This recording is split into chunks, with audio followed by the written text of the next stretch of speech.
Hi guys, Paul here from PA Brew News. Got a beer here from the Evergreen Brewing Company. This is a Russian Imperial Stout. Nice to see. Nice to see someone's doing them. Dark Necessity. There you go. So this is coming in at a very sessionable 10% alcohol by volume. Oh yeah. So let's get into it. I have my On the Point glass from Evans City, Mars, Pennsylvania, that area.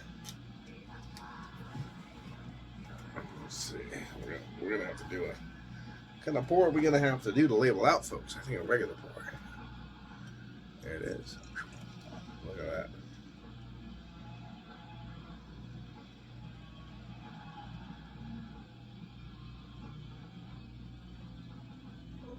Boom.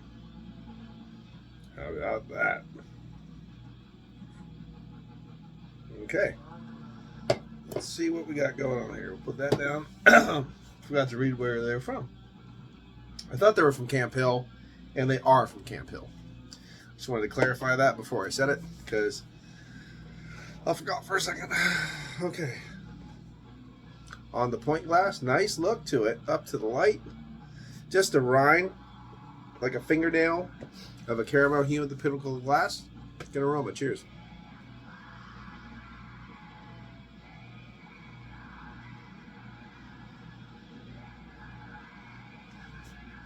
So there's a lot of char and smoke. Char and smoke, a bit of ethanol alcohol wafting through, bringing a little bit of dark fruit with it. Almost a hint of star anise that I can pick up, but it's everything's very subtle. Cheers.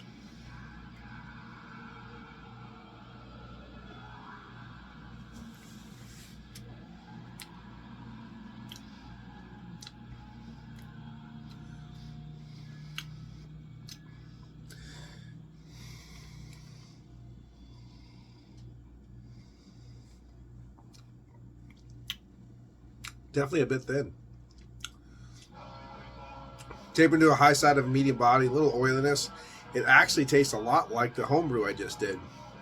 The Imperial Black Ale with star anise. This has all that without... There is a nuance, I think, of star anise in here, unless my mind's just playing tricks on me. But that I did put in star anise, so it had like a little bit more of a kick to that flavor. This reminds me of that.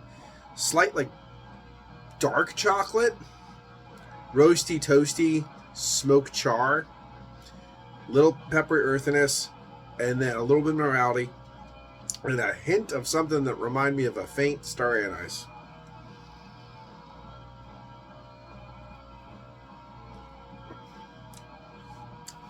It's extremely drinkable, easy drinking, but it's not a very bombastic beer.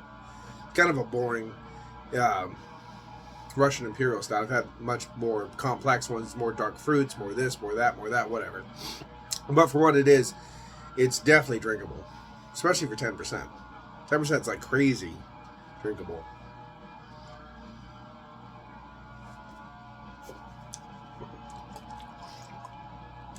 Yeah, I get this kind of like this subtle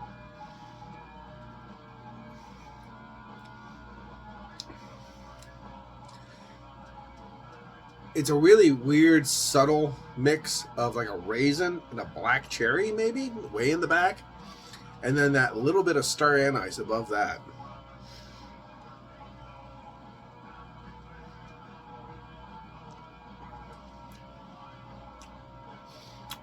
It's a nice dark black ale. It's a nice black ale. It's a nice dark broody beer. It's like I said, it's just a little bit on the thin side for me. There's not a lot going on with the malt base. It's real char smoke. Char, smoky, dark chocolate. And then you'll have that like a earthy bitterness, minerality.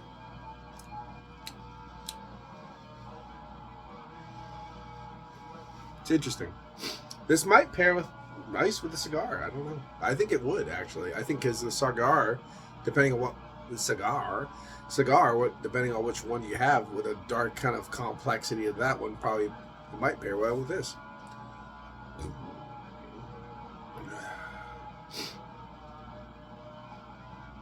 I'm not going to try that right now, though. No cigars in the house.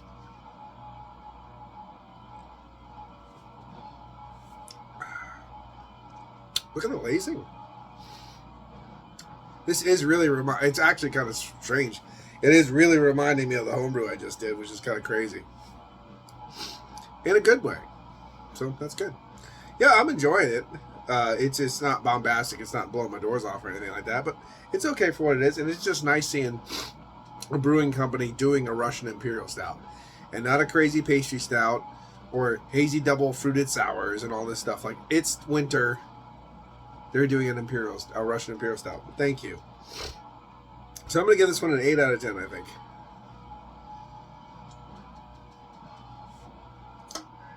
Eight out of 10, definitely approachable, drinkable, tasty, and it hides the ABV pretty well. So there you go. Dark Necessity, Russian Imperial Stout. This has been Paul from PABrewNews. Cheers. Bye-bye. Watch that finger. Here it comes. Wow.